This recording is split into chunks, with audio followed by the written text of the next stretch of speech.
Ya, kita dituntun ya untuk apa? Untuk mempelajari setiap karunia yang Roh Kudus beri bagi kita. Karunia bernubuat menjadi bagian penting dari karunia rohani. Jadi jangan kita menyepelekan karunia ini.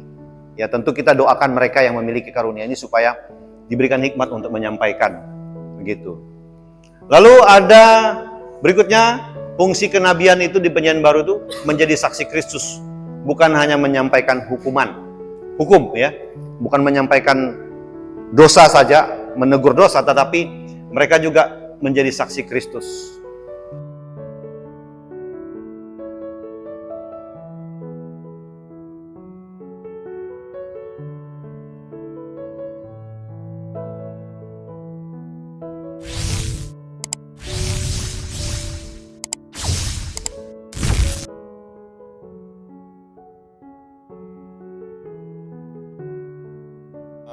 Pertama-tama saya ucapkan terima kasih kepada Sekolah Alkitab Malam Palembang yang sudah memberi kesempatan untuk kita berproses melalui mata kuliah Kitab Nabi-Nabi. Ya, perkenalkan, nama saya Pendeta Octavianus Ibau, sudah berkeluarga, istri 1 dan 3 anak. Semua anak itu laki-laki, begitu. Jadi kami dikaruniakan 3 orang anak. Kemudian pelayanan di pos pelayanan yang kami baru buka sekitar 4 tahun, masuk 5 tahun di tanggal 3 Desember nanti di Sukabangun 2 di Gereja Kemei Injil Indonesia, sama dengan Pak Anwari. Dulu sempat 5 tahun di tempat beliau, kemudian saya memberanikan diri untuk buka satu pos pelayanan di Sukabangun 2 dekat rumah. Kebetulan tempat kerja juga di situ. Begitu, ada ruangan-ruangan yang bisa kita gunakan untuk kita melayani bersama-sama. Saya asli dari Kalimantan Timur, orang Dayak yang sekarang nanti punya IKN, gitu ya. Saya suka bercanda dengan teman-teman pendeta kalau mau buka gereja sinode di sana, boleh hubungin kakak saya, bukan saya. Karena mereka tahu lokasi gereja yang strategis, tanah yang strategis, memang tidak masuk di ringnya IKN, tapi minimal ada di pinggir-pinggirnya IKN, begitu. Karena kita nggak boleh sembarang bangun di ring utamanya IKN. Jadi bagaimanapun setiap gereja yang mau buka sinode di sana pasti mereka akan di luar IKN, begitu. Lalu saya sudah sekitar hampir 15 tahun di Kota Palembang, melayani di sebuah yayasan dan juga melayani di sebuah pos pelayanan, begitu. Anak saya yang paling besar sudah lulus SMA, sekarang nunggu magang ke Turki. Dia ambil jurusan tukang masak itu, chef ya. Lalu anak yang kedua sedang latihan bimbel milit Akmil. Di dekat sini di Kamboja itu ada milit ada bimbel Akpol Akmil di situ, ambil 1 tahun.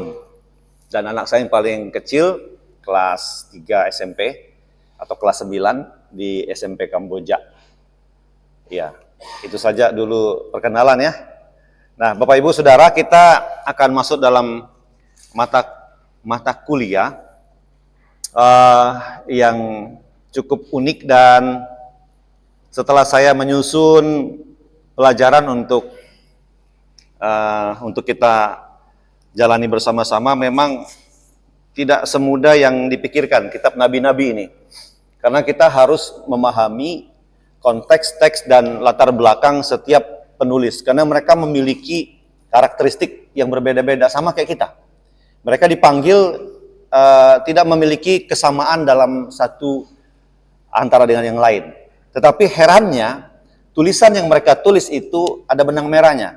Itu bicara tentang bagaimana Mesias itu lahir. Setelah nanti kitab Maliaki kita akan ketemu dengan Matius itu kan, ada keturunan silsilah Yesus di situ dan diceritakan bagaimana Yesus lahir. Mereka menceritakan, menubuatkan dan membicarakan satu topik yang sama. Walaupun mereka berjauhan satu dengan yang lain, mereka bukan tetangga Bapak Ibu. Mereka bukan satu orang satu kota begitu. Ada yang berbeda, bahkan ada yang sama sekali tidak diperhatikan, tetapi Tuhan memakai mereka. Nah, itu sebabnya inti dari pembelajaran ini bahwa kita harus siap dipakai Tuhan. Amin. Kita siap dipakai Tuhan seperti nabi-nabi. Nanti kita akan lihat apakah ada nabi di perjanjian baru, apakah ada nabi di masa-masa kita. Nanti kita sendiri akan berproses di dalamnya, sehingga kita dapat mengambil intisari dari pembelajaran ini. Nggak usah menjelimet ya, nggak usah ribet dengan, wah ada 12 nabi kecil, ada 4 nabi besar, atau 5 nabi besar, atau 6 nabi besar, siapa-siapa aja. Itu bagaimana kami menghafal rentetan pelayanan mereka begitu ya, nggak usah. Dulu waktu saya kuliah juga begitu, nggak ada yang diingat, nggak ada yang diingat gitu. Tetapi yang dosen titipkan begitu, yang kita ingat tuh berita mereka tuh sama, satu pesannya tuh benang merahnya itu tentang bagaimana Yesus itu dilahirkan untuk menebus dosa umat manusia. Yang pertama buat bangsa Israel, tapi karena Israel menolak, akhirnya mereka menolak, akhirnya menyalibkan Yesus, dan keselamatan itu menjadi milik kita, begitu ya, menjadi status umat pilihan itu adalah milik kita. Nah, mari kita lihat silabus yang ada di materi yang sudah dibagikan oleh Pak Anwari. Kita lihat durasi pertemuan kita betul ya, 6 kali Pak. 1, 2, 3, 4. Oh, 5 kali. Oke. Nanti dikoreksi aja. Minta maaf tidak ada halamannya. Ya, jadi nanti dihalamankan sendiri. Kita lihat mata kuliah ini mengkaji tentang kitab-kitab nabi dan dalam perjanjian lama, baik nabi-nabi besar maupun nabi-nabi kecil. Nah, mahasiswa akan memahami konteks sejarah, pesan utama, serta implikasi teologis dan sosial dari nubuat-nubuat tersebut dalam kehidupan pelayanan di masa kini. Ya tentu kita harus berpikir secara relevan ya, bukan kita memikirkan masa lalu. Ingat, kekristenan itu tidak mundur ke belakang. Kita harus maju ke depan dan melihat apa yang bisa kita buat bagi gereja kita, bagi keluarga kita, bagi bangsa kita, begitu. Jadi kita tidak memikirkan, wah aturan zaman lalu, zaman dulu akan seperti ini, harus kita terapkan lagi. Enggak begitu. Tapi kita melakukan sebuah pelayanan terobosan yang lebih baik, bahkan kalau bisa lebih baik dari para nabi-nabi, begitu ya. Nah, tujuan pembelajaran yang pertama setelah mengikuti mata kuliah ini, mahasiswa diharapkan memahami latar belakang historis dan teologis nabi-nabi PL secara tipis-tipis, ya. Kalau Bro Andre Taulani,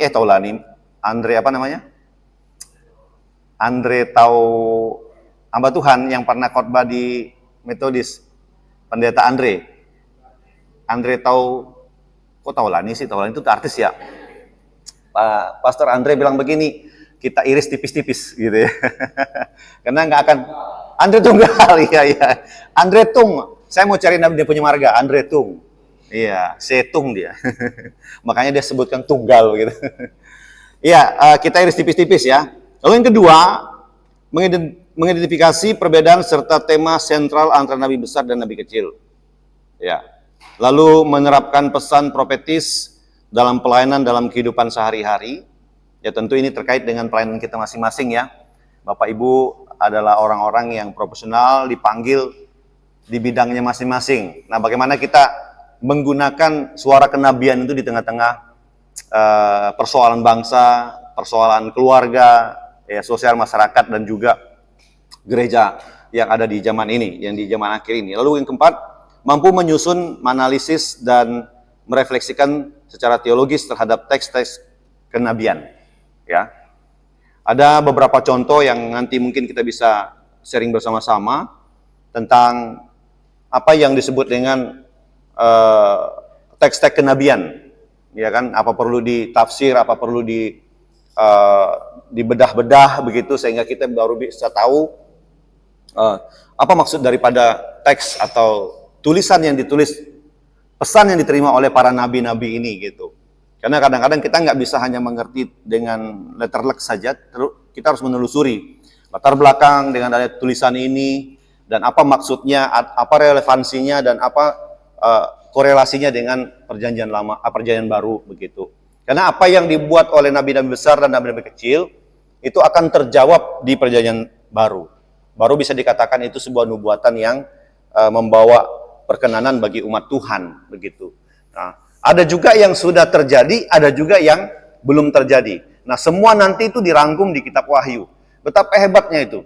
Seperti Tuhan menyambungkan satu tali yang begitu panjang, ya, mungkin bisa mengelilingi berapa kali bumi ini, sehingga tali itu bisa terhubung dengan orang-orang yang Tuhan tunjuk, termasuk Yohanes, Nabi Yohanes yang menerima wahyu, persis sama dengan dituliskan Daniel, dituliskan Yeskel dan Yesaya, dan itu ada tertulis di dalam apa yang Yohanes terima di Pulau Patmos ketika dia sudah mengalami satu kehidupan sendiri. Dia mengalami kehidupan yang sangat tersendiri, ya, Yohanes ketika menerima wahyu itu. Dan apa yang dituliskan itu, apa yang dituliskan di wahyu, apa yang dia lihat di wahyu itu. Karena masa mereka itu belum ada tulisan yang tersusun seperti kanon Alkitab seperti yang kita dapat hari ini. Kalau kita sekarang kita belajar lihat wahyu, nanti di wahyu itu ada catatan kaki. Nah, enak kita belajarnya itu. Kita langsung lihat, nanti dia ngomong tentang apa ini di Daniel. Begitu. Apa yang terjadi di kitab Yesaya dan Yeskel. Biasanya seperti itu. Silakan masuk. Lalu berikutnya, kita masuk di yang bagian ketiga, rencana pertemuan dan tugas mahasiswa. Pertemuan pertama, kita akan bicara malam hari ini tentang pendahuluan dan konteks kenabian. Materinya itu siapa? Itu nabi, konteks sejarah Israel dan Yehuda, perbedaan nabi besar dan nabi kecil, dan lalu ada tugas kita. Tugas ini kita kerjakan setiap pertemuan, yaitu membaca teks Yesaya dari pasal 1 sampai pasal 6 dan Hosea pasal 1 ayat 3. Cepat aja tuh kan bacanya, bisa cepat ya. Mungkin paling 10 menit aja ini. Set gitu ya. Lalu ya supaya nggak ada PR, kita nggak usah buat PR lah ya, jangan ada PR ya. Lalu ada refleksi satu halaman, apa peranan Nabi dalam konteks zaman modern. Gitu, tugasnya itu saja untuk hari ini. Nanti kita akan lihat pertemuan yang berikutnya. Ya, karena ini ada 5 pertemuan, berarti ada satu pertemuan itu ada 2 materi yang kita jalani. Lalu berikutnya pertemuan yang kedua, Nabi besar, berikut dengan materinya, saya tidak akan baca lagi. Lalu pertemuan ketiga, Nabi besar tentang Yeremia, Nabi Yesaya, ya, ada Nabi Yeremia dan ratapan.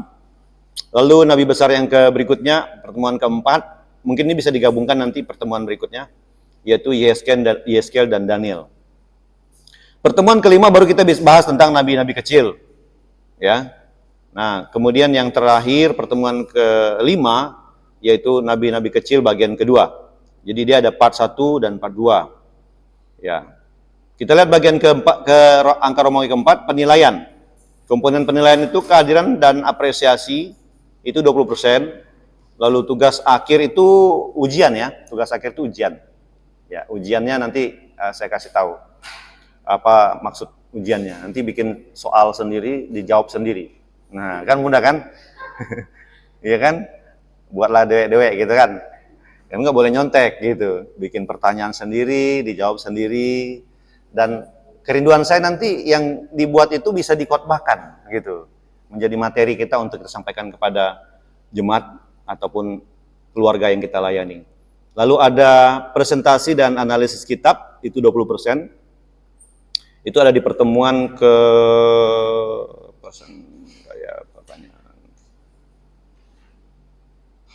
ada di pertemuan kedua ya. Iya, presentasi kelompok ya. Ada di pertemuan kedua. Lalu portofolio akhir atau keaktifan dalam kelas itu 30%, cukup besar ini. Jadi kalau Bapak Ibu bertanya atau merefleksikan atau mau menyampaikan sesuatu hal, itu juga ada kriteria penilaian masuk 30%. Nah, saya kira itu ya. Lalu buku-buku saya tidak sempat tadi bawa, nanti besok saja. Ada beberapa buku yang menjadi catatan kita. Yang pertama itu dari penulisnya William Van Gameren, Interpreting the Prophetic Word. Kemudian ada John H. Walton, Ancient Israelite Literature is the Culture Context. Kemudian yang ketiga ada Tim Mackey and John Collins, The Bible Project atau Video and Articles. Lalu ada kitab suci yaitu Alkitab versi yang lain, bukan agak yang lain, ya. Lalu yang kelima, pedoman lengkap nubuat Alkitab John F. Walworth. Ini bagus ini kalau Bapak Ibu boleh membeli. Ada ensiklopedia Alkitab Masa Kini jilid 1 dan 2, tafsiran Alkitab Masa Kini jilid 1 dan 2, yang tiganya itu adalah Perjanjian Baru. Lalu dari Taman Eden sampai ke Bait Allah, Sosthenes Ngebu MA. Ini juga bagus Bapak Ibu, buku-buku yang bisa dibeli. Kalau Taman Eden ini sampai ke Bait Allah ini bicara tentang karakter-karakter nabi. Ya, mereka ada semua di situ. Kita bisa memahami kondisi para nabi yang dipanggil oleh Tuhan. Lalu ada Handbook to the Bible. Itu kalam hidup ini cukup tebal semua bukunya Bapak Ibu. Kalau kita sudah lihat langsung pusing kepala kita lihatnya. Ya, makanya saya belum bawa supaya jangan Bapak Ibu nanti pusing melihatnya, besok aja. Gitu. Nah, perkenalan secara pribadi yang saya tanya dulu yang namanya Bayu Triswaskito. Bapak, ini laki-laki. Mana dia? Oh, Mas Wah. Iya, lalu ada Beni. Oke, Pak Beni ya. Lalu ada Diana Novitri. Betul namanya? Iya, Bu Diana ya. Ada Ibu Ferawati Nahampun. Oke, Ibu. Ada yang kelima, Friendly Nicole Lois. Mantap ya namanya. Orang bule namanya nih. Lalu ada Hadi Wijaya. Oh, belum datang ya, Adi ya, yang dari CBC. Lalu ada Pak Aposan. Ya, tidak asing lagi kita Pak ya. Lalu ada Kak Kuni Ulin, Boru Simbering. Iya. Oke, ada Robert Kennedy Samosir. Oke, siapa? Ada Rumin Tauli Napitupulu. Oke, Ibu ya. Ada Ruth Yuni Supriyanti. Siap, mantap. Lalu ada Sinartak H. Manurung. Izin ya, oke. Ada Sugonso, Bapak Sugonso. Oke. Pak Yonatan. Oh iya. Oh iya. Saya taunya Pak Yo aja. Oh, Pester. Siap. Iya. Lalu ada Tanti Agustina Simatupang. Siap, udah nggak ada asing lagi ya. Ya, saya bersyukur kita boleh berjumpa pada hari ini. Kita boleh berproses dalam mata kuliah yang disebut dengan Kitab Nabi-Nabi ya. Sebagaimana penjelasan tadi, mata kuliah ini masuk dalam modul studi pengantar penyanyi lama dan studi biblika dalam keilmuan teologi. Ya, nah kita lihat latar belakang penjelasan daripada mata kuliah ini. Dalam Perjanjian Lama, para nabi dibagi menjadi dua kelompok, yaitu nabi besar yang disebut dalam bahasa Inggrisnya major prophet dan juga nabi kecil minor prophet. Namun penting dicatat bahwa sebutan besar dan kecil bukan berarti tingkat pentingnya berbeda, ya, melainkan panjang dan isi kitabnya, ya. Jadi dibilang besar atau kecil itu panjang dan isinya. Kita lihat aja perbedaan antara kitab Hosea dengan kitab Daniel, ya kan? Itu sampai puluhan kitabnya Daniel, sedangkan Hosea hanya belasan saja, gitu. Jadi itu yang membedakan pesan yang mereka buat, gitu. Ada yang singkat, tetapi ingat, yang kecil itu bukan berarti nggak pedes. Makanya kecil-kecil cabai rawit mereka ini. Kalau yang nabi besar ini dia berbicara, wah ini menyindirnya itu panjang gitu, dia keliling bumi dulu, baru kepada inti. Sedangkan yang kecil-kecil itu langsung. Makanya mereka lebih banyak makan korban, karena ngomongnya pedes. Bangsa Israel nggak suka dilempari batu, dirajam, dibunuh, dituja, didorong ke jurang gitu. Matinya ngeri-ngeri juga mereka tuh. Hampir mirip dan hampir sama dengan yang terjadi dengan ke-12 rasul gitu. Makanya mereka lebih banyak. Karena ya pesannya singkat. Mereka nggak mau ngomong, kalau orang Jawa bilang nggak tedeng aling-aling, langsung pada to the point. Nah, yang pertama nabi besar kita lihat disebut besar karena kitab-kitab mereka lebih panjang dan berisi pesan-pesan yang lebih luas dan mencakup sejarah panjang, nubuat besar dan penglihatan mendalam tentang bangsa-bangsa serta masa depan. Oke, supaya lebih rileks ya, saya pakai pointer. Tes dulu. Oke, sip. Saya juga enggak pegal pantatnya ya. Kalau mau istirahat, kasih tahu ya, siapa yang alarmnya? Timekeeper. Oke, nanti istirahatnya sampai jam berapa dikasih tahu, supaya jangan melewati koridor yang ada. Nggak usah malu-malu ya. Atau mau tanya, salah saja. Ya. Nanti kalau saya bisa jawab, saya jawab. Kalau enggak, nanti saya bilang, besok aja saya jawab. Gitu. Nah, daftar nabi besar yaitu ada kitab Yesaya, ya. Lalu isi daripada kitab Yesaya ini menubuatkan tentang Mesias dan keselamatan Israel. Jadi kalau Bapak Ibu mau lihat bahan-bahan tentang pembicaraan tentang Natal, itu ada di Yesaya. Ya. Bagaimana Mesias ini pernah diperdebatkan juga ya antara Esa Soro dengan siapa tuh? Kainama. Mereka ngambil bahannya di Yesaya.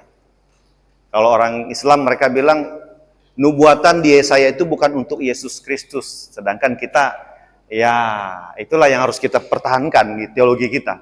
Lalu ada kitab Yeremia berbuat tentang kehancuran Yerusalem dan pembuangan Babel. Jadi selama pembuangan Babel, Yeremia bernubuat kepada bangsa Israel yaitu 70 tahun mereka berada di masa pembuangan, dan kitab inilah yang banyak berbicara kepada mereka. Ya. Lalu ada kitab Ratapan, itu ditulis juga sama si Yeremia. Ini tentang kesedihan karena dilihat adanya kehancuran yang sebegitu luar biasa daripada Yerusalem. Lalu ada kitab Yehezkiel menubuatkan pembuangan, ya, menubuatkan pembuangan sama dengan di Babel juga, penuh dengan penglihatan simbolis, ya. Jadi mirip-mirip dengan kitab Wahyu karena memang bagian kitab ini juga banyak berbicara tentang simbol, sesuatu yang dilihat oleh Yehezkiel sendiri. Lalu ada kitab Daniel, yaitu kitab yang berbicara tentang bagaimana Daniel dan kawan-kawannya hidup di istana Babel, berisi kisah tentang kesetiaan dan penglihatan apokaliptik, sesuatu yang di luar nalar, begitu. Nah, itu daftar kitab nabi besar. Lalu nabi kecil.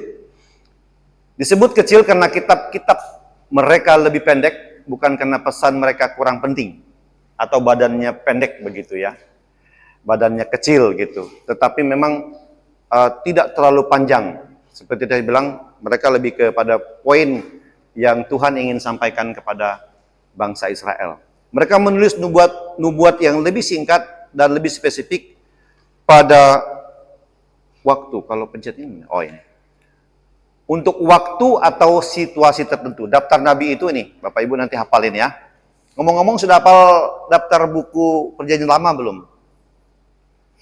Ada pernah diajarin lagu-lagunya? Di sekolah minggu kita diajarin loh. Atau Bapak Ibu nggak masuk sekolah minggu? Iya, nanti dihafal aja nih. Karena nanti juga bisa dimasukin dalam daftar pertanyaan di ujian akhir. Bapak Ibu bilang, sebutkan daftar nabi-nabi kecil. Bapak Ibu yang tanya, Bapak Ibu yang jawab, gitu kan? Ya, gampang kan? Hosea, Yoel, Amos, Obadya, Yunus, Mika, Nahum, Habakuk, Sefanya, Hagai, Zakaria, Malaki. Lalu yang berikutnya, semua 12 kitab ini sering disebut 12 nabi. Bahasa Inggrisnya apa? The 12 minor prophet. Oke. Perbedaan utama secara singkat saja, ini juga nanti bisa dijabarkan sendiri ya. Karena kalau kita buat panjang sekali. Nabi besar itu kitabnya panjang. Ini kitabnya ya. Ini kitab di sini. Karena bisa masuk di perangkat ini hanya 2 bagian ya. Saya nggak bisa lebih 3 kolom. Sedangkan nabi kecil itu pendek. Pesan mereka luas. Untuk nabi besar itu luas, mencakup bangsa-bangsa dan masa depan yang lebih jauh. Kayak kitab Daniel itu dia bisa bicara tentang sebuah patung yang dimimpikan oleh Nebukadnezar, lalu kemudian diartikan dari masa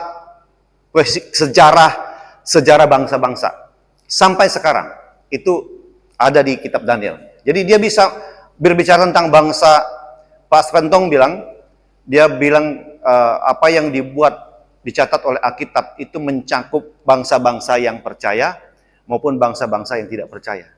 Tuhan bisa pakai semua unsur yang ada di alam ini untuk menceritakan kemahakuasaannya.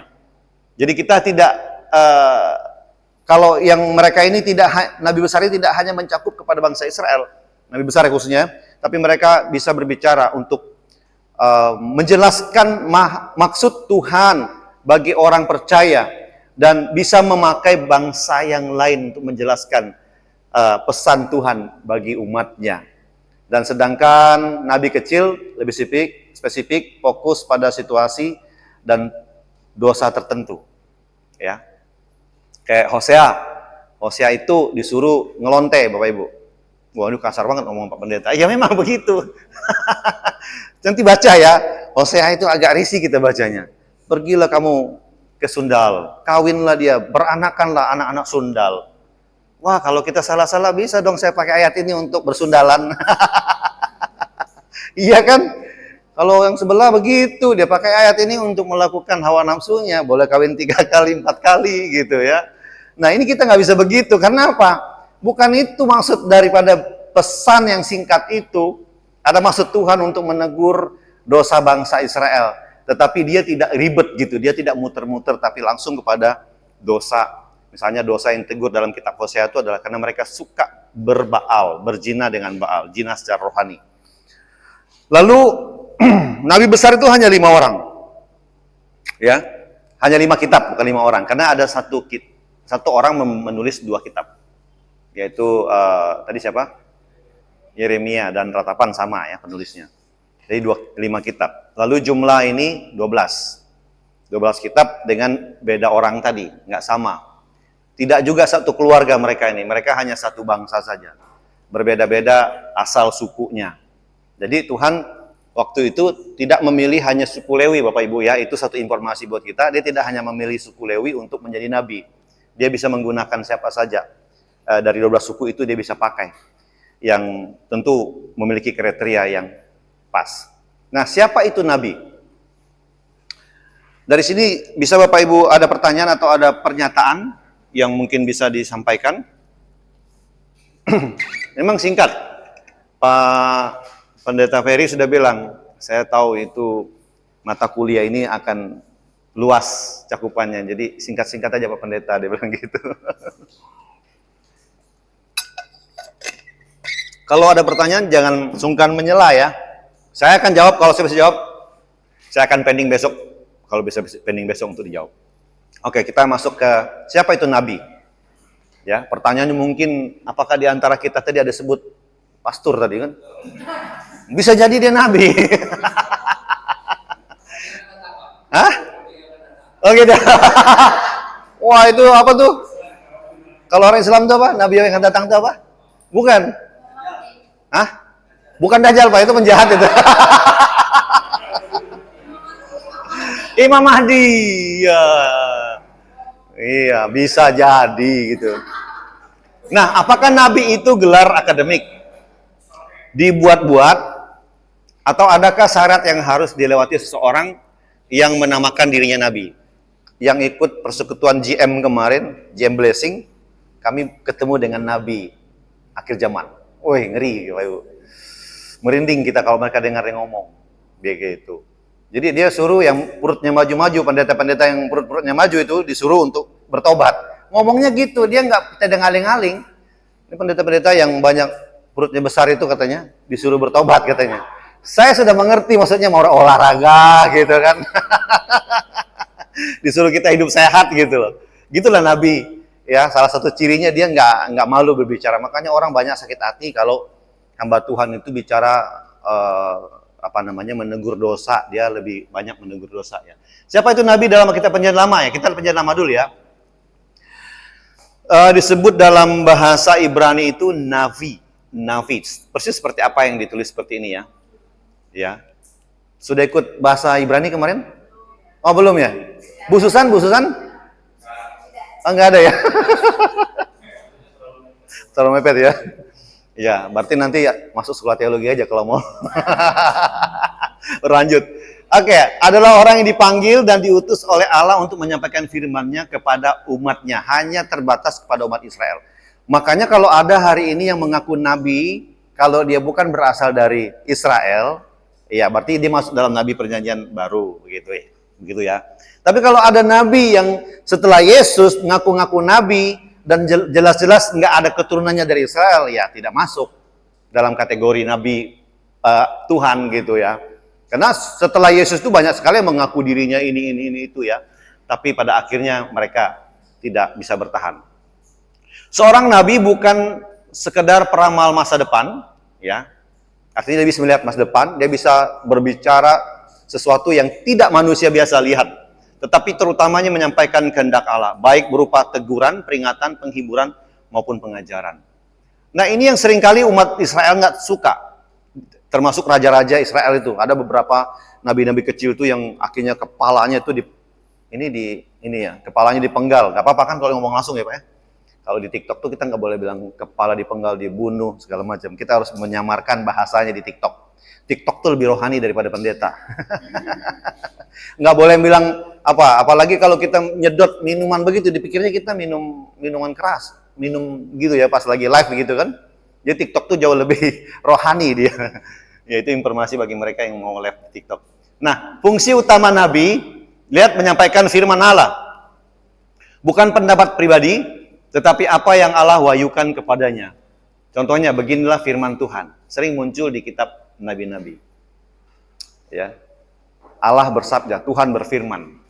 Lalu berikutnya mereka menegur dosa umat dan pemimpin.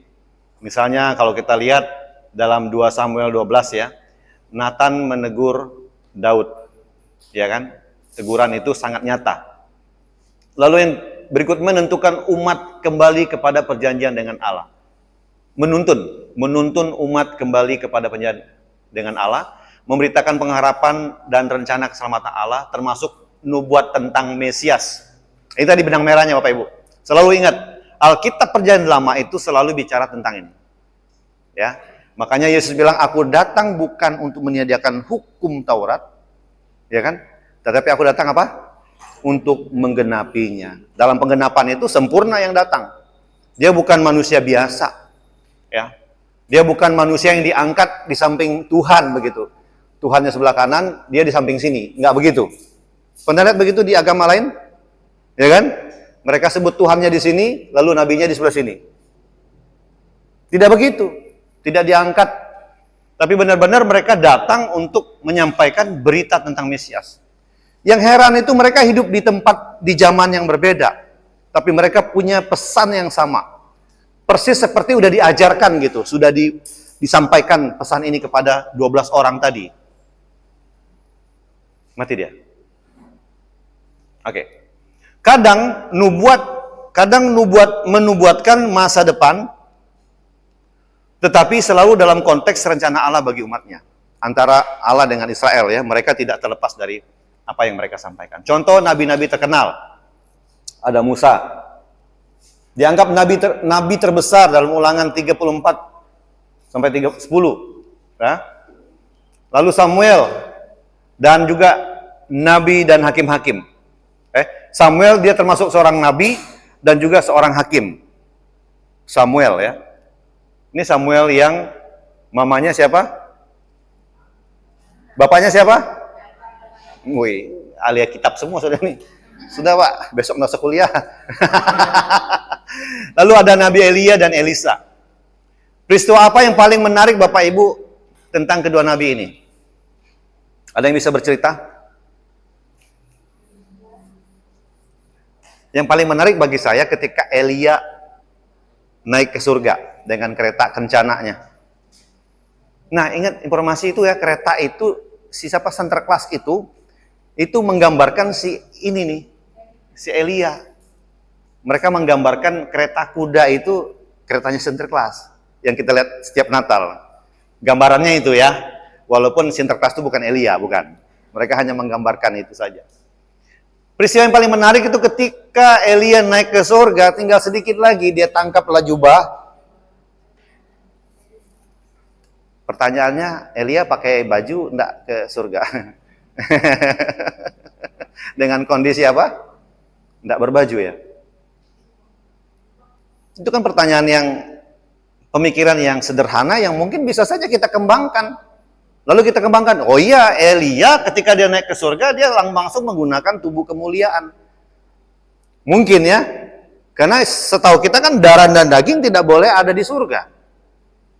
Nah, ini ngembang nih. Ini orang teologi punya urusan. Mulai kita ajak orang berpikir kan, berpikir secara sistematis. Nanti ada di teologi sistematis ini barangnya nih. Keadaan dan kondisi apapun kita belajar di situ. Nah, Elia dan Elisa ini seperti antara tuan dan pembantu. Kalau sekarang ini pendeta tua dan pendeta muda. Kan PDT itu kan pendeta tua kan?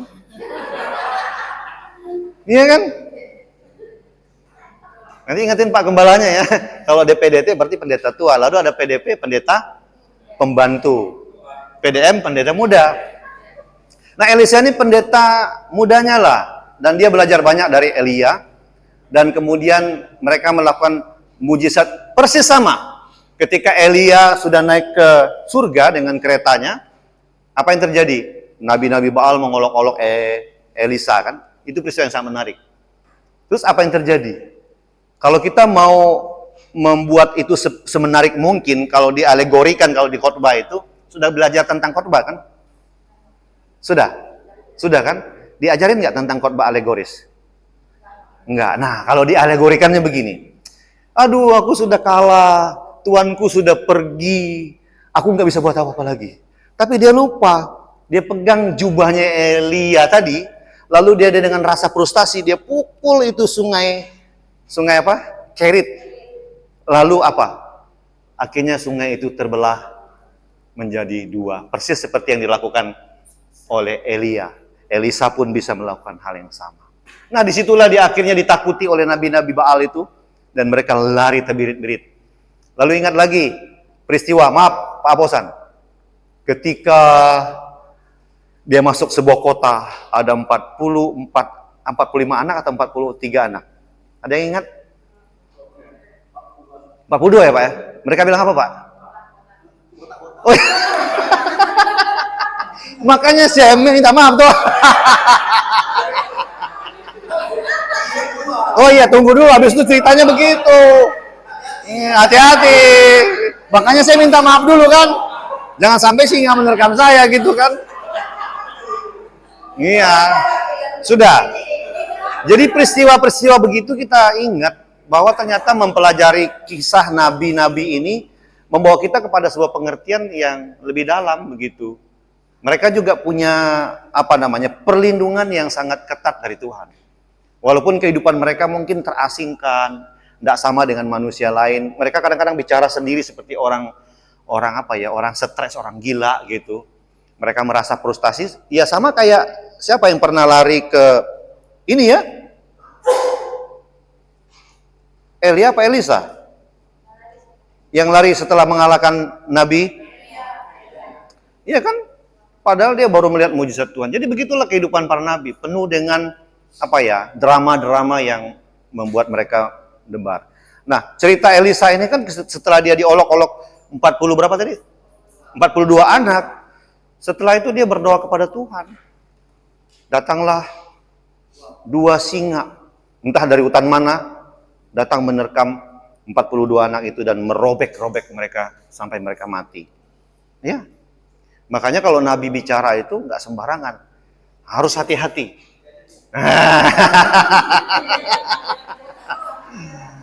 Ya, contoh Nabi yang terkenal berikutnya ada Yesaya, Yeremia, Yeskel, Daniel. Disebut Nabi besar. Jadi ingat ya, memang Nabi dianggap terbesar itu adalah ini. Ya, Musa, Samuel, Elia. Karena cerita mereka terkenal, tetapi disebut Nabi besar, ini golongan mereka ini cerita masanya hampir sama. Dan pesannya hampir sama ya.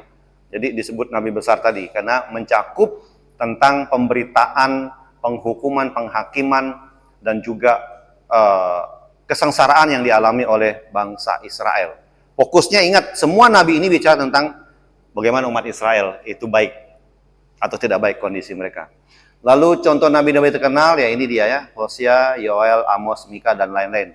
Disebut nabi kecil bukan karena kurang penting, tetapi karena mereka kitab mereka lebih singkat.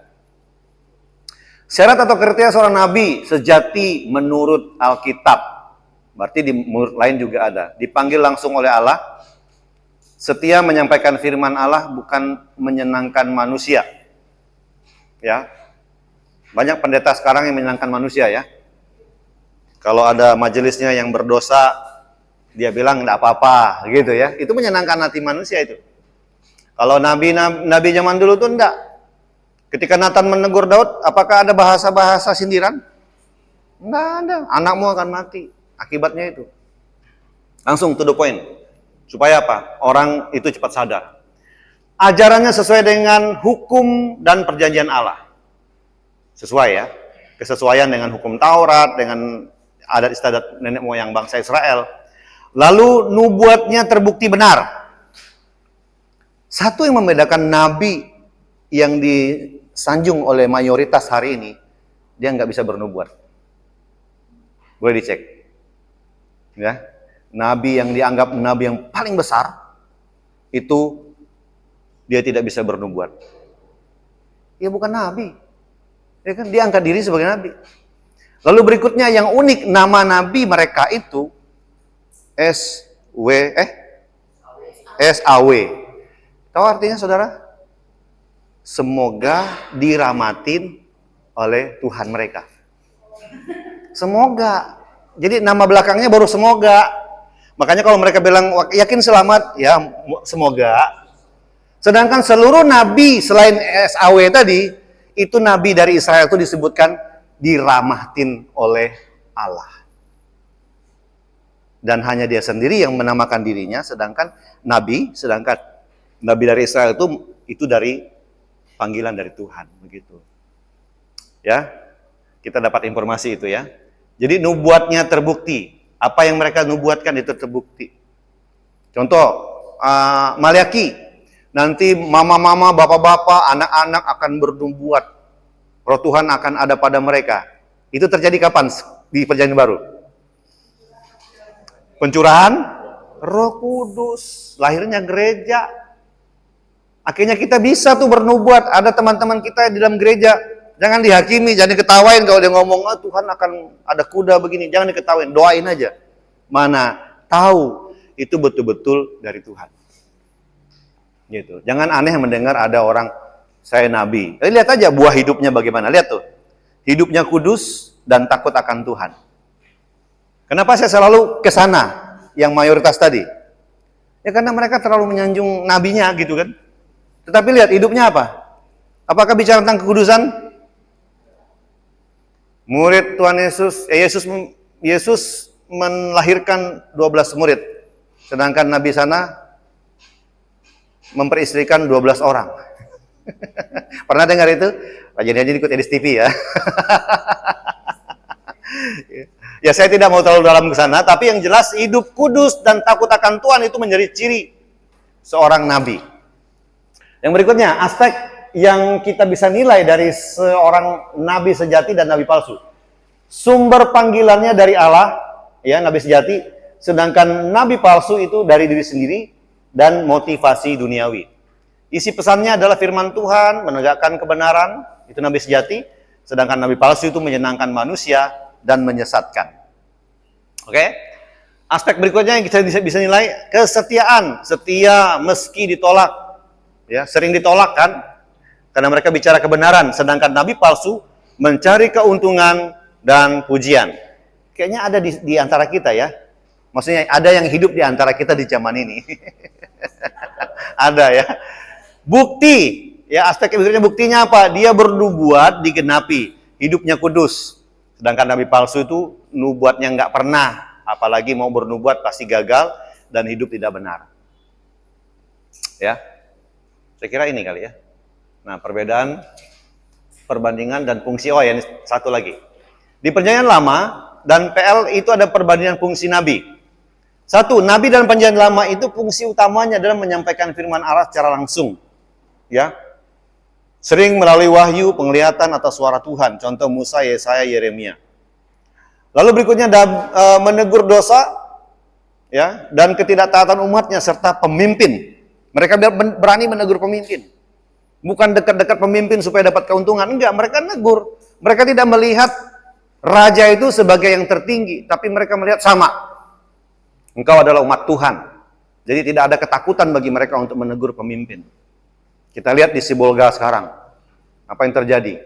Menurut beberapa orang yang menganalisis kejadian ini, karena melihat sampah-sampah yang berserakan itu banyak gelondongan kayu-kayu besar, itu terjadi pembalakan liar di atas gunung sana, maksud di daratan lebih tinggi, sehingga ya masuk akal karena tidak bisa lagi menahan derasnya arus, dan kebetulan memang cuaca lagi dalam kondisi buruk, ya, hujan terus tak henti-hentinya.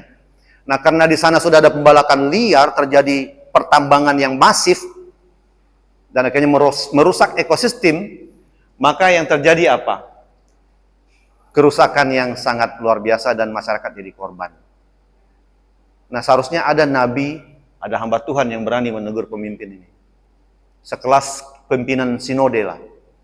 Kalau perlu Eporus HKBP itu, tegur itu pemimpin-pemimpin kita. Iya, itulah suara kenabian. Kalau kita diam-diam saja, wah bahaya. Artinya kita tidak melihat pemimpin ini sebagai sosok yang sama dengan manusia yang lain. Mereka sebenarnya punya kecacatan juga, mereka sudah punya kegagalan. Makanya menegur dosa dan ketidaktaatan umat serta pemimpin itu wajib. Begitu. Kita tunggu aja beberapa minggu ini apakah ada pimpinan sinode yang berani menegur. Ya kan? Nanti kita dengar pesan-pesan Natal seperti apa. Ya kan? Menuntun bangsa Israel kembali kepada perjanjian dengan Allah. Dia ingat bahwa bagaimanapun kondisinya saat ini, Israel itu adalah biji matonya Tuhan. Tidak akan tergantikan Bapak Ibu. Mau bagaimanapun keadaan mereka. Lalu menubuatkan masa depan, terutama tentang datangnya Mesias dan kerajaan Allah. Ini sudah tergenapi. Amin. Apa kita masih nunggu Mesias yang lain? Tidak. Ada 41 Mesias yang mengaku dirinya setelah Yesus. Tetapi mereka tidak pernah berhasil meyakinkan bangsa Israel. Iya, setelah Yesus itu ada 41 Mesias lagi yang datang mengaku bahwa saya Mesias gitu. Tapi mereka hilang begitu aja. Tetapi Mesias yang asli sampai hari ini dia tetap namanya eksis, tidak mati di telan zaman dan dibicarakan oleh agama lain, ya kan? Terganggu dengan namanya karena apa? Ya namanya ajaib. Yesaya berapa itu? Penasehat ajaib. Ya kan? Apalagi Bapa yang kekal, Raja damai. Ya kan? Makanya dibicarakan oleh agama sebelah kita ini. Mereka nggak habis-habis tuh membicarakan dia. Karena mereka risih dengan Mesias dalam Yesus Kristus. Dan kerajaan Allah yang sudah menjadi milik kita. Amin. Menjadi perantara antara Allah dan umatnya. Ya, ini Nabi Perjanjian Lama. Ciri khas Nabi PL. Diutus kepada bangsa Israel. Lihat ya, khusus ya. Diutus kepada bangsa Israel secara khusus. Yaitu menyampaikan firman dengan kalimat tuloh. Beginilah firman Tuhan. Ya. Sabda Allah berkata demikian. Lalu kadang menulis kitab yang menjadi bagian dari kanon kitab. Ya. Banyak menghadapi penolakan atau penganiayaan. Bahkan tidak jarang mereka dibunuh dengan cara keji. Itu ciri khas Nabi PL. Yang kedua, Nabi dalam Perjanjian Baru, PB, fungsinya. Fungsi utamanya adalah melanjutkan tradisi Nabi ya, kenabian ya, yaitu bersuara lantang, menyampaikan pesan Tuhan. Tetapi dengan fokus apa? Pemberitaan Kristus sebagai pusat. Ya, perbedaannya itu. Lalu contohnya dalam Ibrani 1 ayat 1 sampai 2. Setelah pada zaman dahulu Allah berulang kali dan dalam berbagai cara berbicara dan seterusnya, maka pada zaman akhir ini ia telah berbicara kepada kita dalam anaknya. Yang kedua, meneguhkan dan membangun jemaat. Itu fungsi Nabi dalam Perjanjian Baru. Siapa yang bernubuat, ia berkata-kata kepada manusia untuk membangun, menasehati dan menghibur. Berarti ternyata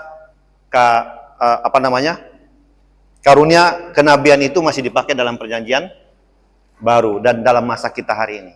Nah, Bapak Ibu juga bisa jadi nanti, bisa jadi Tuhan pakai untuk bernubuat. Amin. Bukan hanya berteologi. Teologi itu penting, bernubuat juga penting. Sama pentingnya. Ya. Bukan lu buat-buat. Ya. Yang berikutnya menuntun gereja dengan karunia Roh Kudus. Ya, itu fungsi fungsi kenabian dalam perjanjian baru. Saya salah satu hamba Tuhan yang tadinya menolak karunia ini.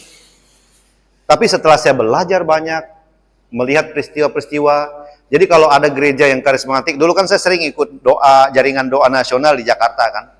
Nanti ada yang bilang, ada kuda putih di Papua. Ada kuda hitam di Aceh. Kita nggak ngerti. Karena memang harus ada yang menjelaskan itu. Itu kesayangan, apa kok kesayangan ya? Itu hal yang sangat disayangkan terjadi. Kok kesayangan jadinya? kurang perbedaan kata-katanya. Jadi itu yang sangat kita sayangkan. Bernubuat di depan umum, lalu tidak diartikan, tidak diterjemahkan, dan tidak ditafsirkan, itu sangat berbahaya. Akan membuat orang nanti mengejek begitu. Dan berdampak pada situasi yang tidak baik. Itu sebabnya gereja, Nabi dalam perjanjian baru itu menuntun gereja dengan karunia Roh Kudus. Karunia itu kan ada 5 ya, dalam Roma itu kan. Apa aja Bapak Ibu? Gembala, penginjil, pengajar, rasul, lalu sama? Kenabian. Yang bernubuat itu ya. Ya kan? Jadi itu harusnya ya kita dituntun ya untuk apa? Untuk mempelajari setiap karunia yang Roh Kudus beri bagi kita. Karunia bernubuat menjadi bagian penting dari karunia rohani. Jadi jangan kita menyepelekan karunia ini. Ya tentu kita doakan mereka yang memiliki karunia ini supaya diberikan hikmat untuk menyampaikan. Begitu. Lalu ada berikutnya, fungsi kenabian itu di perjanjian baru itu menjadi saksi Kristus. Bukan hanya menyampaikan hukum ya. Bukan menyampaikan dosa saja, menegur dosa, tetapi mereka juga menjadi saksi Kristus. Jadi ada pagar yang berbeda sekali dengan rombongan nabi sebelumnya dan nabi yang sekarang yang akan datang. Ciri khas Nabi PB tidak terbatas pada bangsa Israel saja. Nah, itu kabar baiknya. Tetapi untuk seluruh dunia. Makanya kemarin pas sekali saya dengar kesaksian bukan pastor Yonatan. Dari India. Dia dari pastor dari India dan dia oh dari India juga. Ya mirip-mirip loh Pak, bener. Mirip dengan Pak Yosua Paul, namanya Yosua Paul. Ada di YouTube itu. Ya. Cuman kurang kumis saja Pak, dia berkumis Pak. Iya. Iya, tidak terbatas pada bangsa Israel tetapi bisa ada di seluruh dunia. Ya. Lalu fokusnya bukan menulis kitab hukum dan nubuat Mesias karena Mesias sudah datang dalam Yesus Kristus, tetapi menafsirkan dan menerapkan Injil dalam kehidupan umat manusia. Mempersiapkan gereja Tuhan untuk menantikan kedatangan Kristus. Kemudian kadang bernubuat secara spontan di dalam jemaat. Ini contohnya ada di Kisah Para Rasul, Bapak Ibu boleh baca nanti ya. Contohnya Agabus dalam Kisah Para Rasul. Boleh dilihat, ada satu dibacakan di situ. Kisah Para Rasul pasal 27 ayat 8. Satu orang baca buat kita.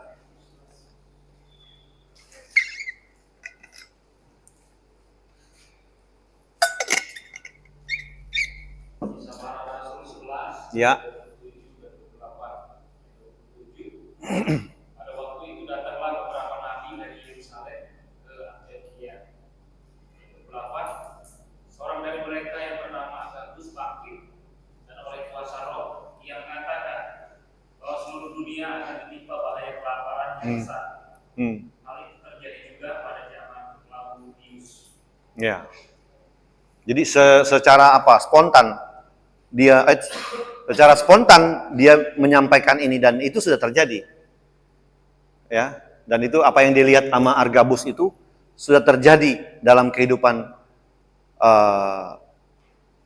jemaat-jemaat mula-mula, mereka mengalami kesusahan, kelaparan besar, dan memang itu dituntun oleh kuasa Roh Kudus. Lalu ciri khasnya berikutnya, di bawah pimpinan Roh Kudus bukan lagi sistem kenabian atau institusional seperti zaman PL.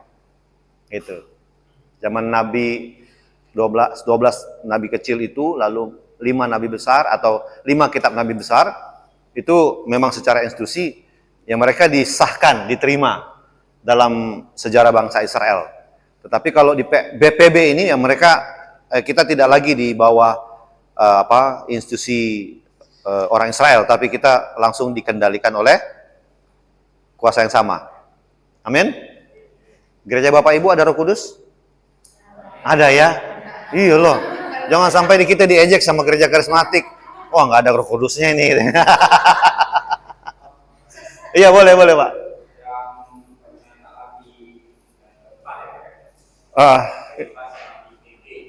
Iya.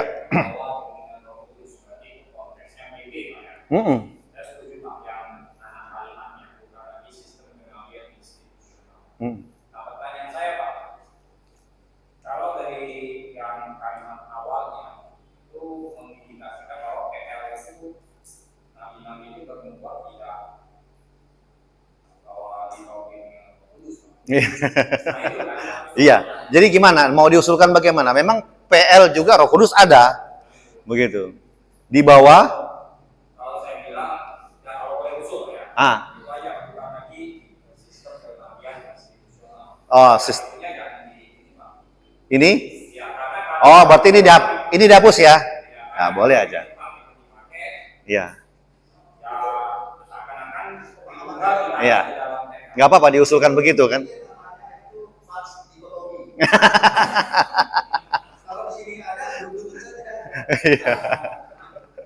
Iya, jadi kalau kita lihat di perjanjian lama memang ada pekerjaan Roh Kudus terjadi, tetapi tidak begitu nampak ya, tidak nampak kerjanya, tapi Allah langsung bekerja melalui para nabi di perjanjian lama dengan berbicara langsung. Mereka mendengar suara Tuhan tuh, gitu. Ya boleh.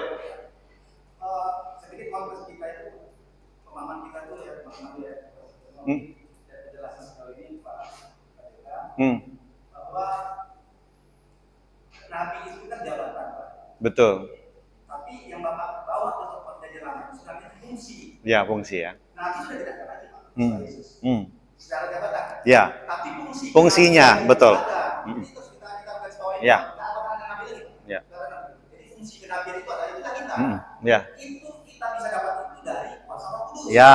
Tapi yang di PL itu Pak, itu memang kuasa Roh Kudusnya nggak kelihatan ya. Ya. Pasti itu ada kuasa Roh Kudus. Pasti ada. Tapi kuasa Roh Kudus itu menekankan siapapun kita yang hidup dan menjadi baru, itu bisa fungsi-fungsi kenabian bisa dapatkan. Ya. Roh Kudus itu tidak bukan dari kamu bisa menjalankan fungsi-fungsi kenabian itu. Iya.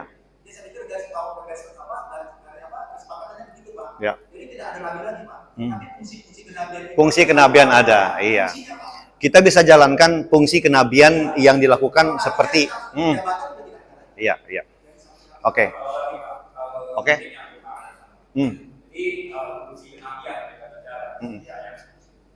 Cara kerja mereka lah.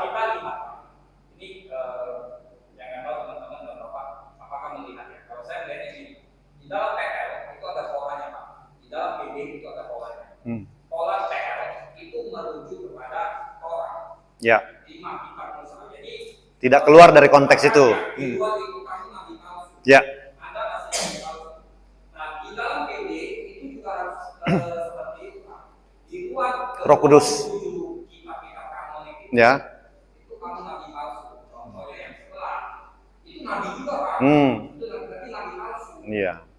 Betul. Ada nabi palsu. Tapi itu nabi, silakan kalau Anda mau bicara yang sebelah nabi tapi nabi palsu. Oke. Ada yang lain? Jadi kalau kita lihat nabi-nabi Pak, yang kecil, itu mereka parameternya adalah orang. Ya. Hukum Taurat yang Musa diingatkan, kan nggak tiba-tiba orang hukum itu. Ya. Maka mereka sebagai apa? Sebagai jaksa. Ya. Sebagai hakim. Pertanyaan kita, sebelum Taurat itu apakah sudah ada nabi? Makanya nabi-nabi kita sampai sekarang ini Pak tidak ada kesepakatan salah orang. Kita bagikan lima besar, nabi besar, dan 12 nabi kecil. Pertanyaan kita, Musa nabi nggak? Abraham nabi nggak? Henok nabi nggak? Iya. Pertanyaannya itu. Iya. Kalau nabi-nabi setelah Musa itu ada tentara, Pak, ini persoalan di hukum sekarang. Polisi itu bekerja karena ada undang-undang. Ya. Tapi sebelum hukum Taurat itu ada, coba, gimana cara Allah menyampaikan itu? Nah, pertanyaan saya itu tadi Pak, kita pernah sepakat Pak, Abraham itu nabi kan? Nabi kan? Waktu zaman Nabi Melek gitu kan? Waktu zaman Nabi Melek jangan kau ganggunya dia adalah nabi. Waktu Tuhan mengingatkan Nabi Melek waktu dia mengambil Sarah itu kan? Iya. Kan dikatakan jangan kau ambil itu karena itu istri nabi. Iya. Nah, itu Tuhan sendiri mengatakan bahwa Musa si Abraham adalah nabi. Tapi kalau kita bahas sekarang, oh Abraham bukan nabi, itu bapak orang percaya. Jadi banyak simpang siur Pak. Sebenarnya nabi ini apa sih sebenarnya? Gitu Pak. Jangan kita bicara kembali 5 dan 12 seperti itu gimana? Karena itu. Ya, kita lihat kembali pada fungsi-fungsi yang sudah kita pelajari tadi. Karena memang kalau kita memasukkan semua hamba Tuhan, semua yang dipakai Tuhan itu sebagai nabi ya sangat banyak gitu. Termasuk nabi-nabi yang tidak tercatat sebagai nabi kecil juga yang ada di bawah Elia, Elisa, mereka itu ada nabi-nabi selain mereka juga disebutkan. Sekolah nabi gitu kan. Jadi kita lihat kepada fungsi ataupun ciri khas yang sudah disampaikan ini saja Pak. Begitu kan? Ini bisa kita jadikan referensi Nabi PL, Nabi PB, fungsi kenabian dalam perjanjian baru ya. Ini kan fungsi utama tuh. Ini kan. Nah, lalu kita kepada ciri khasnya untuk PB tadi. Jadi ya untuk tambahan bahan refleksi boleh kita tuliskan nanti dalam refleksi kita. Itu kan ya kita berpendapat boleh saja. Begitu kan? Tapi tetap mengacu kepada apa yang sudah diajukan kepada kita di materi yang ada. Termasuk dengan tadi disebut bahwa setiap nabi itu dibimbing oleh Roh Kudus. Kita percaya bahwa Roh Kudus sudah bekerja di zaman dulu dengan zaman sekarang sama. Tidak ada perbedaan sama sekali.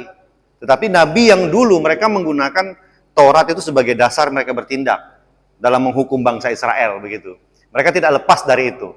Nah, sekarang fungsi kenabian yang ada dalam perjanjian baru termasuk di zaman kita sampai sekarang, ya.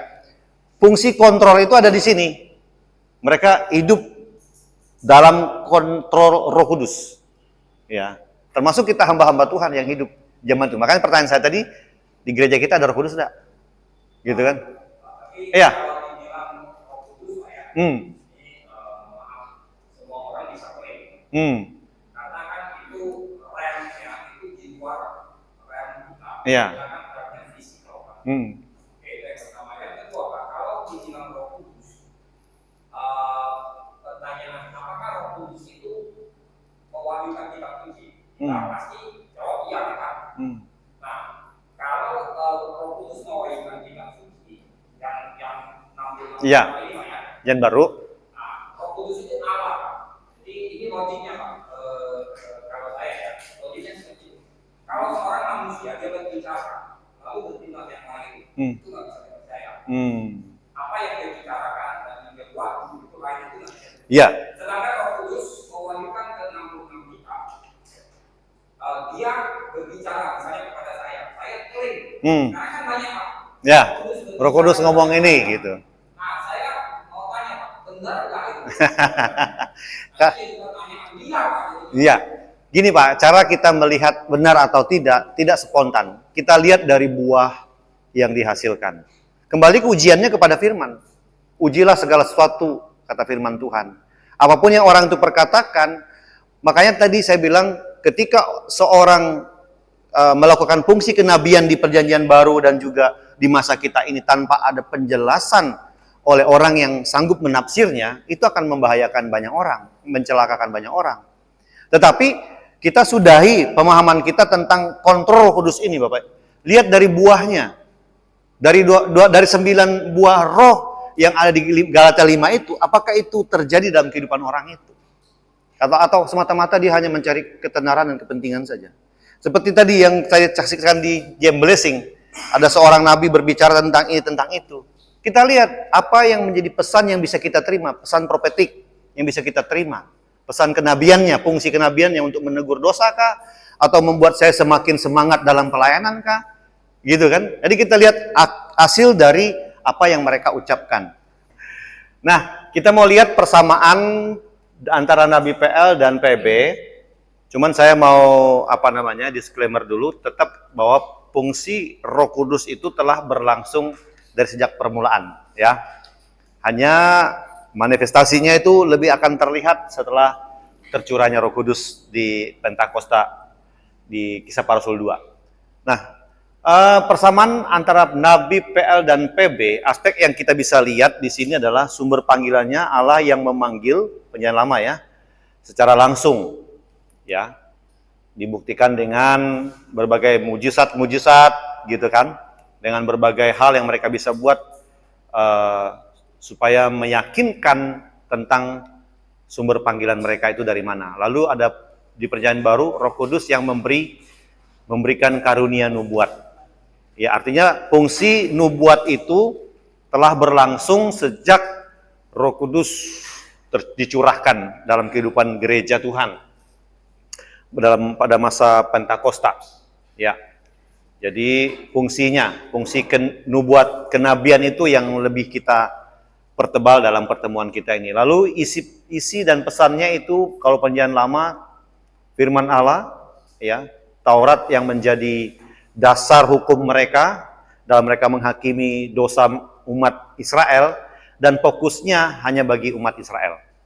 Lalu Perjanjian Baru itu firman Allah dalam terang Kristus secara keseluruhan, ya, tidak lagi hanya kepada hukum Taurat saja gitu, dan tidak aja kepada umat Israel tapi kepada semua manusia.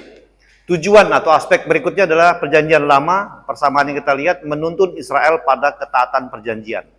Apa yang difirmankan dalam Taurat oleh nenek moyang mereka itu diingatkan oleh banyak para nabi, ya, para hamba-hamba Tuhan, termasuk 12 dan juga 5 kitab yang akan kita pelajari. Perjanjian Baru menuntun gereja hidup, ya, ciri khasnya menuntun gereja hidup dalam kasih dan kebenaran Kristus.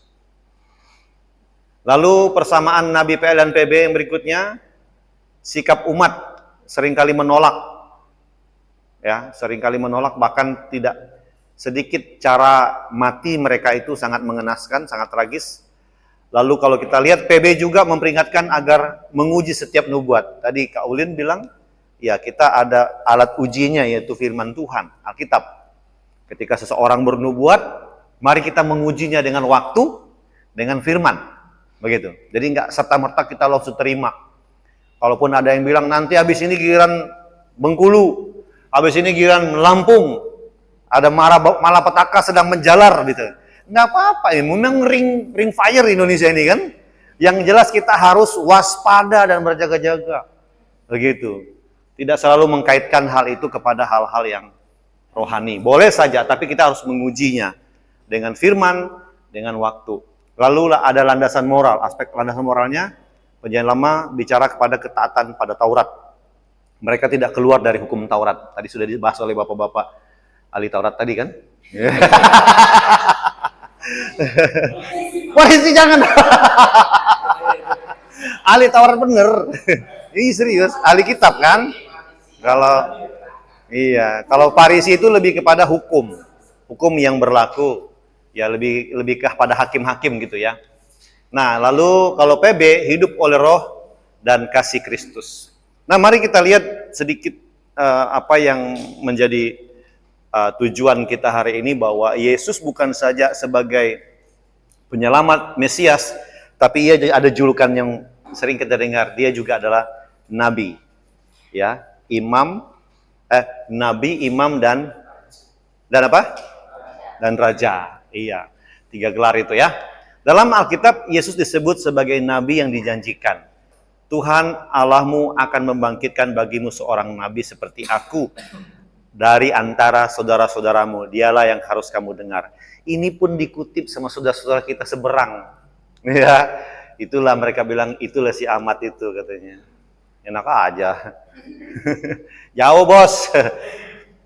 Digenapi dalam Kisah Para Rasul pasal 3 ayat 22 tentang Yesus. Sudah ya, kita nggak usah lama-lama di sini. Dapat ya?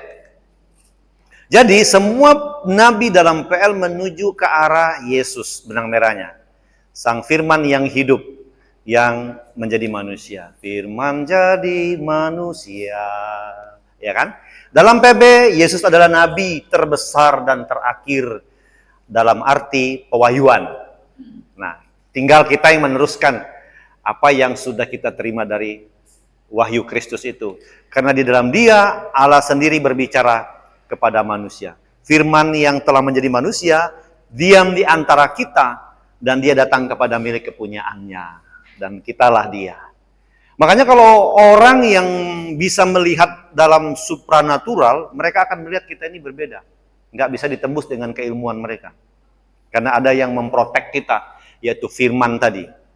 Galatia juga bilang, roh yang ada pada kamu lebih besar kuasanya daripada roh yang ada di dunia ini. Gitu.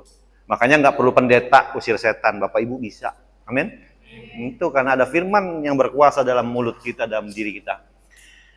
Bahkan tidak lagi dalam loh batu, tetapi dikatakan dalam loh hati kita. Artinya masuk di pikiran kita. Hati yang dimaksud itu adalah pikiran di sini. Dalam otakmu, dalam pikiranmu, dalam denyut nadimu. Jadi firman itu berkuasa dalam kehidupan kita. Setelah Yesus naik ke surga, nah ini tadi dibicarakan tentang Roh Kudus melanjutkan karya kenabian melalui para rasul dan jemaat yang memiliki karunia nubuat. Makanya dalam perjanjian lama, dan perjanjian baru itu sebutannya adalah karunia. Ya, karunia itu bisa dilatih, gitu ya, bisa diasah, bisa apa lagi, dipertajam. Ya, kalau memang ada yang mau mempertajam dirinya untuk bernubuat, ya berlatihlah untuk memikirkan itu. Ya, biasanya nanti ya seperti orang yang tidak tenturudu ya, kayak orang kumat gitu ya, kayak orang stres gitu. Karena memikirkan itu tidak bisa, nggak semua orang loh. Jadi saya mau bilang sama kita, nggak semua orang sanggup memikirkan sesuatu yang ada di depan. Karena akan mengerikan sekali ketika kita tahu. Mungkin kita bilang di dunia lain itu kayak orang indigo itu kan, kalau kita lihat mereka kan aneh-aneh kan. Secara psikologi kayak mereka ada tekanan gitu. Saya pernah melayani satu anak seperti itu, di setiap jembatan dia selalu berteriak karena dia menemukan penunggu-penunggu yang mengerikan katanya. Ya, tersiksa karena mereka bisa melihat sesuatu yang tidak kita lihat. Seperti itulah orang yang sering bernubuat. Kondisi mereka seperti itu. Ini bayang sedikit saja ya. Jadi kalau Bapak Ibu mau menggunakan fungsi kenabian, bisa-bisa saja, tetapi ya siap dengan tekanan-tekanan spiritual itu. Apa kita sanggup? Gitu. Oke, jadi melanjutkan karya kenabian itu di dalam Roh Kudus, ya. Disebutkan dalam ini disebut semacam karunia jadinya, memiliki karunia nubuat. Nah, kita lihat ringkasan perbandingannya. Tadi sudah ya? Ini ke atas? Oh, belum. Kita lihat ringkasan perbandingannya, fokus pesan, hukum, dan perjanjian Allah, nubuat Mesias itu dalam PL, sedangkan Nabi di PB itu penggenapan dalam Kristus, serta pembangunan gereja, pembangunan rohani. Sumber wahyu, pewahyuannya itu Allah berbicara melalui wahyu langsung. Jadi Nabi itu banyak zaman PL itu dengar Tuhan berbicara, Allah berkata, ya. Seperti waktu Bileam, pernah dengar kisah Bileam? Tuhan bisa bicara melalui keledai, iya kan? Itu bisa tuh. Apakah kita orang yang keledai itu bisa kita sebut nabi? Ya nggak bisa. Jadi nggak semua orang yang dengar Tuhan bicara disebut nabi. Ada kriterianya, makanya kita harus menghargai keputusan bapak-bapak gereja yang sudah mengkanonikkan, menyusun setiap, ini disebut dengan nabi, begitu. Mungkin Nuh bisa bicara langsung dengan Tuhan, belum tentu dia punya kenabian itu misalnya. Itu contoh informasi saja. Nanti bapak-bapak boleh menggali lagi, cari kenapa Nuh, Abraham itu nggak disebut dalam kenabian gitu. Lalu berikutnya apa? Sumber pewahyuannya Allah berbicara langsung, Allah berbicara melalui Roh Kudus di dalam Kristus gitu. Segala tulisan yang diilhamkan oleh Allah memang bermanfaat ya dalam 1 Timotius itu. Bentuk pelayanan, individu diutus bangsa Israel khusus. Tapi di PB, Nabi itu, fungsi kenabian itu karunia rohani di dalam tubuh Kristus disebut dalam salah satu karunia ya. Jadi kalaupun tidak ada karunia untuk bernubuat, jangan dibuat-buat, jangan dipaksakan. Contoh tokoh ada Musa, Yesaya, Yeremia, dan Elia. Ini contoh tokoh ya. Berarti Musa juga masuk. Lalu Yohanes Pembaptis di PB, ada Agabus dan para rasul. Para rasul ini tidak semua juga yang bisa melihat seperti seorang nabi. Hanya yang terlihat dominan itu adalah Rasul Yohanes. Ya. Yang lainnya itu enggak terlalu. Ya. Jadi yang bisa kita kategorikan tidak semua rasul yang bisa punya karunia melihat masa depan. Atau sesuatu yang tapi fungsinya ada pada para rasul. Lalu apa puncak kenabian di nabi dalam PL itu menunjuk kepada Mesias yang akan dijanjikan. Sedangkan nabi PB itu digenapi dalam Yesus Kristus. Nah, kita lihat tugas kita membaca. Ya, silakan. Nabi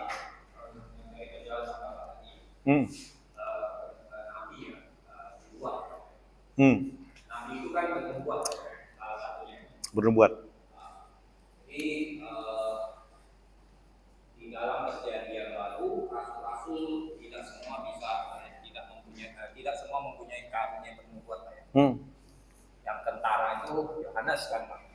Ya, yang memang terlihat. Jadi dalam pemikiran saya begini Pak, bahwa nubuat itu punya arti bukan hanya melihat ke depan. Jadi nubuat itu juga mempunyai pengertian mengajar jemaat saat itu mengenai peringatan-peringatan yang ada di dalam teguran-teguran. Ya. Apakah itu? Ya, bisa itu fungsi kenabian tadi. Ya karena kenapa Pak? Kan, tidak hanya melihat ya. Ya kan kalau yang seperti nubuat hanya melihat ke depan, apalagi yang dikait-kaitkan dengan yang namanya apa ya? Yang Indra keenam. Ya? Indra keenam. Iya. Nah itu kan orang yang wah kan Pak. Iya. Yang wah kan orang apalagi jemaat di gereja kan. Ya. Udah capek dari hari Senin sampai hari Sabtu kerja. Iya. Ya Minggu ketemu yang seperti itu, wah itu hiburan. Iya. Nah, jadi menurut saya sih kalau nubuat itu bukan hanya bisa melihat ke depan. Saya tidak membatasi pekerjaan Roh Kudus Pak. Ya. Bisa gitu, tapi yang lebih penting bagi jemaat, menurut saya adalah menjelaskan apa yang ada di dalam 6 kitab. Ya, dalam firman Tuhan ya. Penting. Betul. Boleh. Itu masukan yang baik bagi kita karena tugas kenabian dan fungsi kenabian itu kan yang membuat hamba Tuhan sampai hari ini bisa menjalankan itu. Ya. Kita nanti berkhotbah nih, lalu kita masuk dalam hermeneutik, kita pakai sistem ilmu khotbah. Apa? Yang Bapak Ibu diajarkan kemarin apa? Cara khotbah apa saja? Ada menyusun kerangka khotbah. Terus apa lagi? Tematik, ya. Oh, tidak ada ekspositori, tidak ada ya? Oh, ada ya setelah itu ya. Nah, disitulah kita memerlukan fungsi yang kita belajar dari apa yang para fungsi kenabian tadi. Kita bisa memikirkan itu, merenungkannya itu. Nanti ada Roh Kudus mengiluminasikan kita, menjelaskan hal-hal yang tidak ada, kita catat begitu. Usahakan jangan menggunakan Roh Kudus berbicara kepada saya. Ini jangan dipakai sama sekali. Karena Roh Kudus itu kan intim, pribadi dengan kita. Jadi apa yang dia dapat kita catat dari perenungan itu. Nah, itu fungsi-fungsi itu boleh Pak kita gunakan dalam ranah kita menjelaskan firman Tuhan kepada jemaat, kepada saudara, pada keluarga, sehingga kehidupan kita betul-betul terkontrol dari sini. Ya, penggenapannya kita bicara tentang Yesus, keselamatan dalam Kristus, kemudian Roh Kudus mengendalikan kehidupan kita, dan tujuan kita itu adalah membangun karunia dan potensi dalam jemaat, memperkaya gereja. Gitu, tidak membuat diri kita terkenal gitu kan. Saya melihat ini, bahkan ada yang pernah ada yang bernubuat untuk saya. Nanti Pak Pendeta nanti akan seperti ini.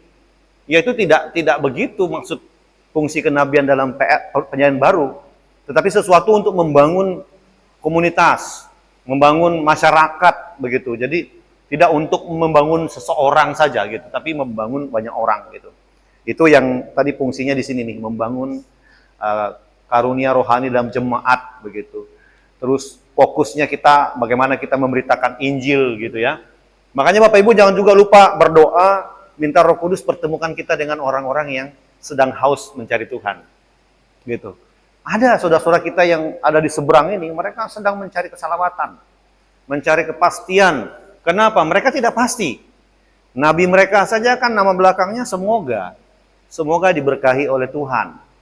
Sedangkan nabi yang sudah punya, yang ada itu adalah nabi yang dirahmati oleh Tuhan. Perbedaannya sangat jauh. Tidak ada sama sekali kepastian dalam agama mereka. Oleh karena itu, bahan doa kita hari ini, pertemukan kita dengan orang-orang yang haus akan keselamatan, ya kan? Mana tahu ketika kita ada di angkutan umum, di pasar, kita berjumpa dengan mereka. Atau ketika Bapak Ibu yang rajin live streaming, kita berjumpa dengan mereka, gitu kan? Yang TikTokers gitu kan? Iya, mulai itu fungsikan semuanya itu, mumpung belum dilarang. Dengar-dengarnya nanti tahun 2000 berapa gitu, akan dilarang tuh bikin live streaming.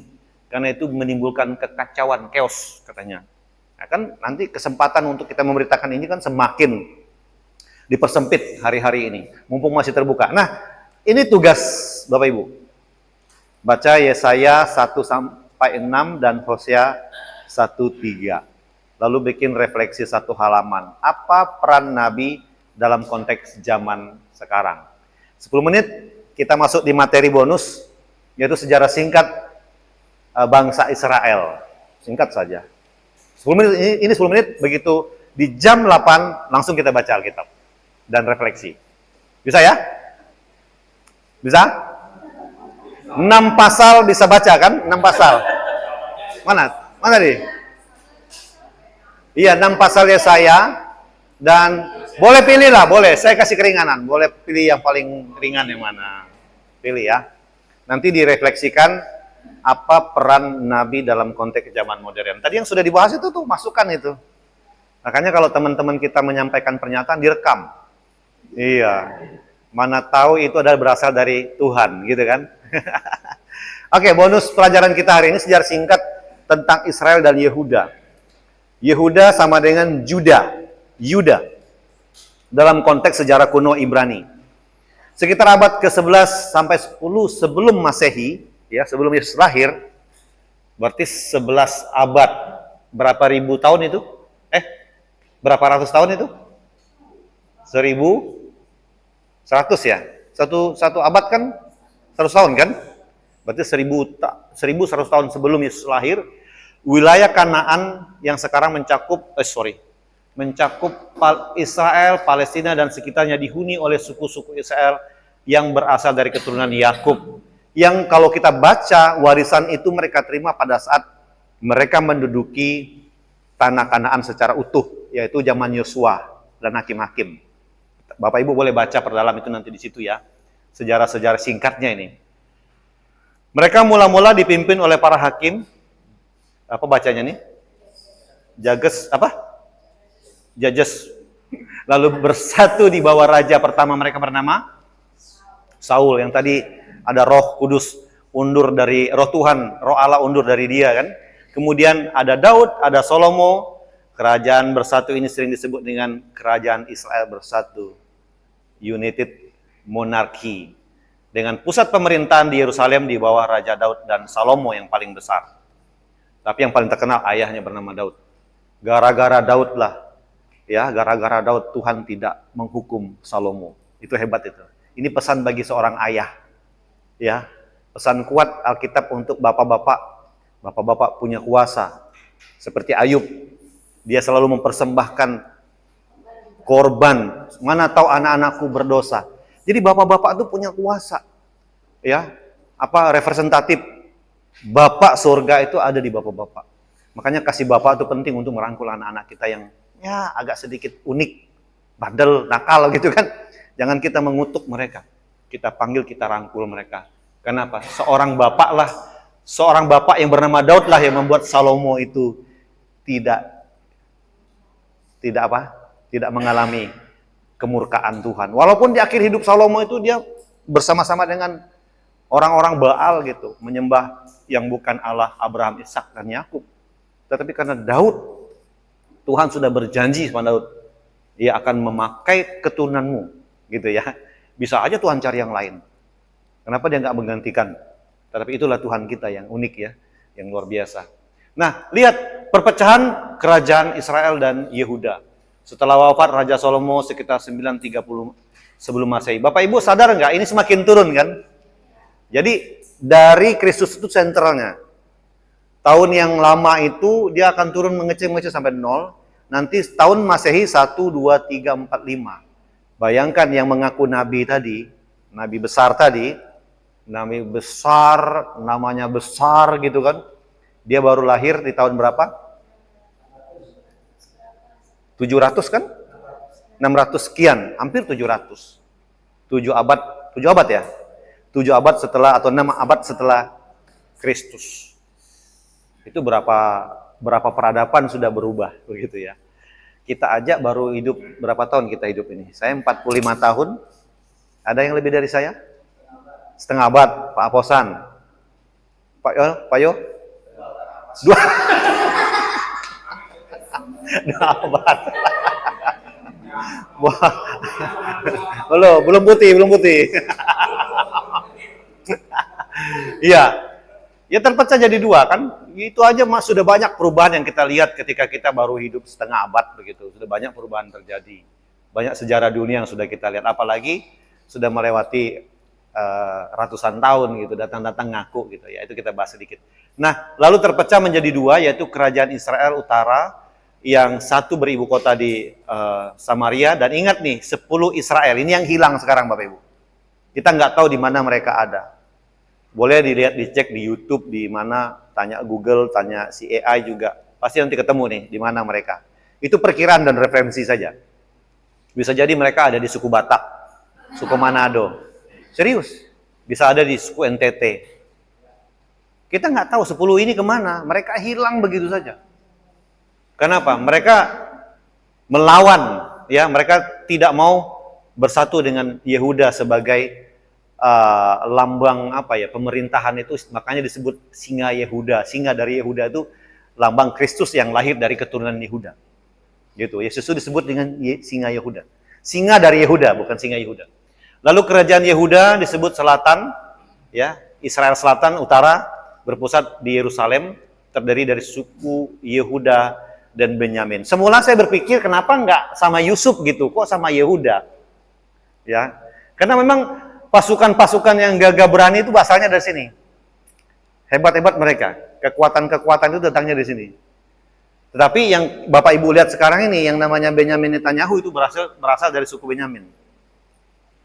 Tetapi dia di backup orang-orang hebat berasal dari Yehuda. Makanya dia nggak takut. Sama siapa aja, gue hadapi. Gitu. Itu Israel yang zaman sekarang. Mereka makanya disebut Yahudi. Nah, perpecahan ini terjadi karena ketegangan politik dan ekonomi antara utara dan selatan. Utara ini lebih berkiblat politiknya kepada orang Mesir. Sedangkan Yehuda ini kepada Tuhan. Dia ketat menjaga itu. Makanya nanti setelah mereka tidak akan bangun lagi bait suci di tempat semula yang ada batu hitam itu ya. Masjid apa namanya? Al-Aqsa. Itu tidak akan diganggu, tapi mereka akan bangun tempat lain. Yang buat siapa? Ini orang Yehuda ini. Mereka tuh nekat. Bapak Ibu boleh mendengar penjelasan khotbah dari Pak Pendeta Adi, pendeta gembala sidangnya sinodenya GBI. Boleh nanti dengar penjelasan dia di situ. Bagus itu. Ya. Itu dijelaskan secara kekinian tentang bagaimana kondisi Israel di masa yang akan datang. Ini bicara tentang 2 suku yang bersatu, yang disebut dengan suku atau yang disebut terkenal dengan kata Yahuda atau Yahudi sekarang. Ya, perpecahan ini terjadi akibat utara membelot kepada musuh mereka. Itu intinya ya. Makanya Yehuda akhirnya juga menghabiskan mereka. Ya kan? Mereka menggunakan hukum Taurat untuk siapapun yang melawan Tuhan, mereka akan habisi. Tidak ada ibarat kalau yang seberang itu halal darahnya untuk dibunuh gitu. Karena mereka sudah melawan Tuhan. Jadi mereka lebih ketat ketimbang yang selatan. Utara ini masih banyak kompromi dengan bangsa lain. Bahkan mereka sering meminta bantuan, sedangkan yang selatan ini ketat mereka untuk menjaga keimamatan mereka di hadapan Tuhan. Nah, kejatuhan Israel, kerajaan utara bertahan sekitar 2 abad. 722 sebelum Masehi. Kerajaan ini ditaklukkan oleh kekaisaran Asyur dan banyak pendudukan yang diasingkan. Inilah asal mula istilah 10 suku yang hilang dari Israel. Mereka udah nggak tahu di mana adanya. Ya, ada yang bilang ada orang Yahudi di Lebanon, pemukimannya mirip dengan orang Yahudi, tapi mereka Islam. Di mana lagi? Di tempat Afghanistan ada suku apa namanya saya lupa. Di sana ada juga mirip sekali. Mereka menggunakan adat istiadat orang Yahudi, tapi mereka agama Islam. Kemungkinan itu baru kemungkinan ya. Jadi yang jelas 10 suku ini, termasuk sukunya Yusuf, hilang mereka sudah. Kejatuhan Yehuda. Nah, ini yang akan menjadi tema pokok dari pembelajaran kita selama 4 hari ke depan. Yaitu kerajaan Yehuda Selatan bertahan lebih lama. Ya, namun pada tahun 586 sebelum Masehi, Babilonia. Babilonia ini ada di mana sekarang Bapak Ibu? Di negara mana? Babilonia. Irak. Iya. Di Irak ya, di Baghdad. Di bawah Raja Nebukadnezar II menyerang Yerusalem dan menghancurkan bait suci rata dengan tanah. Ya, bait suci yang pertama, Solomon Temple, dan membawa banyak orang Yehuda ke pembuangan Babel. Inilah yang kemudian menjadi isu sentral untuk Allah berbicara kepada umatnya ketika dia memanggil Daniel. Siapa namanya? Daniel, temannya Daniel? Mesak, Sadak, Mesak, Abednego. Kemudian nanti termasuk rombongan Nehemia di situ, ya kan? Kemudian ada cerita Daniel di gua singa ya. Iya, itu semua ada di sini nanti. Mereka rupanya termasuk dalam kerajaan Yehuda. Tuhan sudah masuk. Tuhan punya maksud untuk mengumpulkan orang-orang pilihannya. Bukan berarti yang 10 yang hilang itu tidak akan dicari, pasti akan ditemukan kembali. Makanya saya bilang, saya yakin mereka tuh ada di suku Batak. Cuman marga apa dia?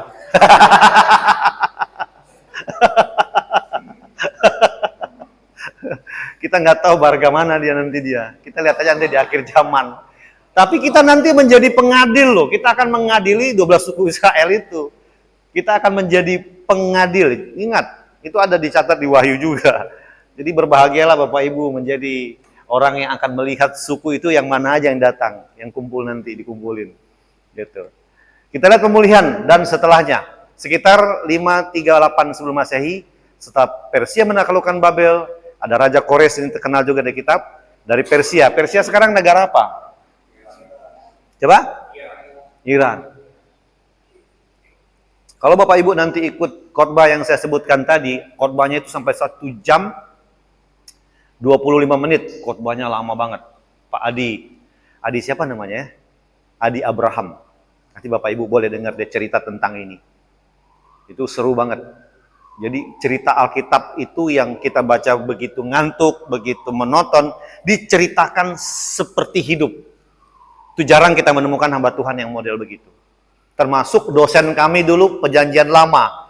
Kalau dia sudah ngomong, dia duduk kayak tadi, udah kita tidur, enggak juga dia marah. Gitu. Aduh, kita dengar mereka cerita tentang PL itu ya, kita ngantuk Bapak Ibu. Enggak kayak, ya mereka sendiri enggak semangat, apalagi kita yang dengar kan. Gitu. Nah, ini Pak Adi Abraham ini dia menceritakan bagaimana Tuhan membalikkan keadaan, memakai Kores, ya, yaitu seorang raja dari Persia untuk kembali memberi izin untuk mereka membangun bait suci ini. Bayangkan orang yang tidak kenal Tuhan. Orang yang dia bukan seorang nabi, tapi Tuhan bisa mengendalikan kerajaan ini untuk membangun kembali orang-orang yang dari buangan tadi. Gitu. Dari Babel, kemudian dikuasai oleh Persia atau sekarang versinya Iran, ya, dua negara yang cukup besar dan mempunyai andil hari ini. Perang Teluk dulu pernah heboh kan mereka kan, lalu akhirnya Irak kalah dengan Amerika, dan sekarang Iran berhasil membangun pabrik uranium, yaitu nuklir yang bisa mengancam Israel kapan saja, dan itu sedang tergenapi. Penggenapan Nabi Yeskel dan Yesaya itu mulai terjadi di dalam cerita beliau itu. Dan itu sudah terjadi kemarin perang. Itu baru latihan aja Bapak Ibu. Belum sesungguhnya. Bayangkan 2000 km itu nuklirnya Iran bisa masuk ke Israel.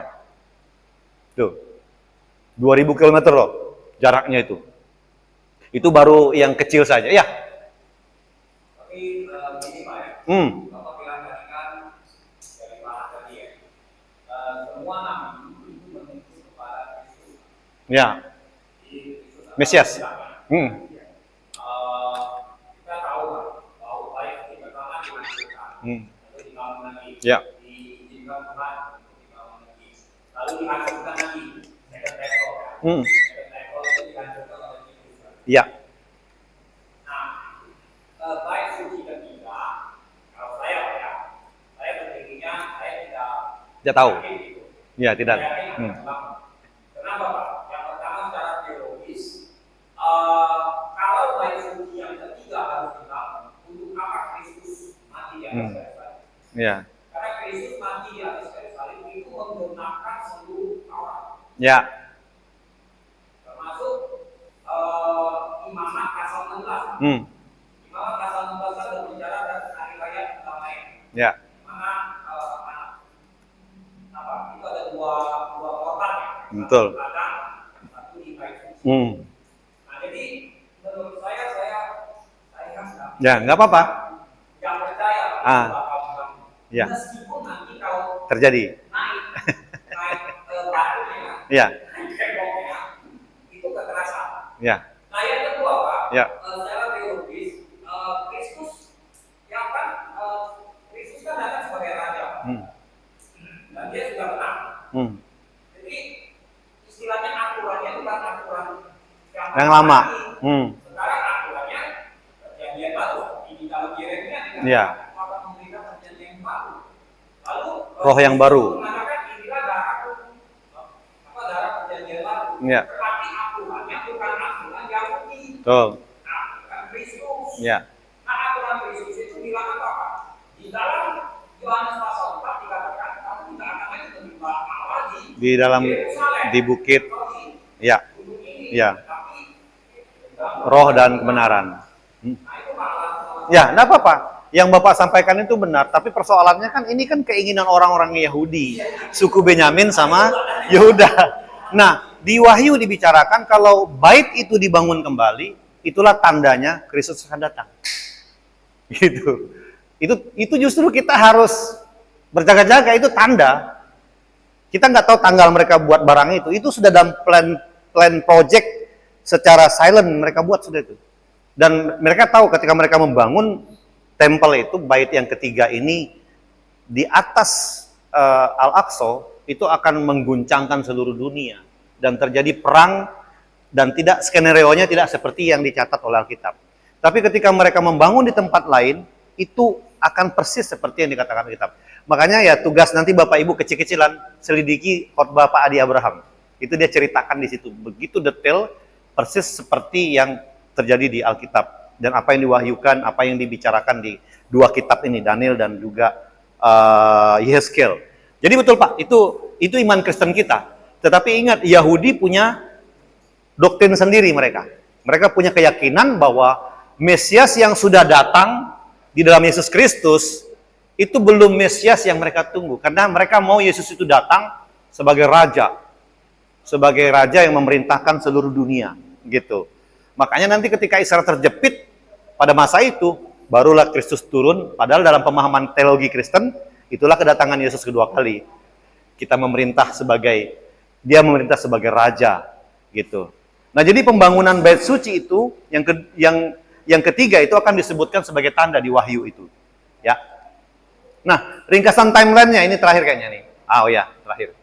Ringkasan timeline dari peristiwa yang terjadi dalam sejarah bangsa Israel secara singkat. 1000 sampai 930 sebelum Masehi kerajaan Israel bersatu, Bapak Ibu boleh fotonya. Lalu ada Daud Salomo sebagai raja yang sangat memiliki pengaruh kuat dalam politik. 930 sampai sebelum Masehi kerajaan terpecah ya, utara dan selatan muncul. Ada penaklukan setelah itu oleh Asyur, dan kemudian Yehuda ditaklukkan oleh Babel, Yerusalem dihancurkan termasuk bait Salomo. Kemudian ini di sini pertama, yang kedua, lalu 538 kembali dari pembuangan Yahudi pasca pembuangan ya. Kembali dari pembuangan, yaitu awal era Yahudi pasca pembuangan. Jadi secara singkat saja Bapak Ibu, sebelum kita masuk di tugas yang tadi. Ini singkat aja, banyak referensi yang bisa kita dapatkan dari buku-buku supaya kita lengkap dengan sejarah singkat Israel.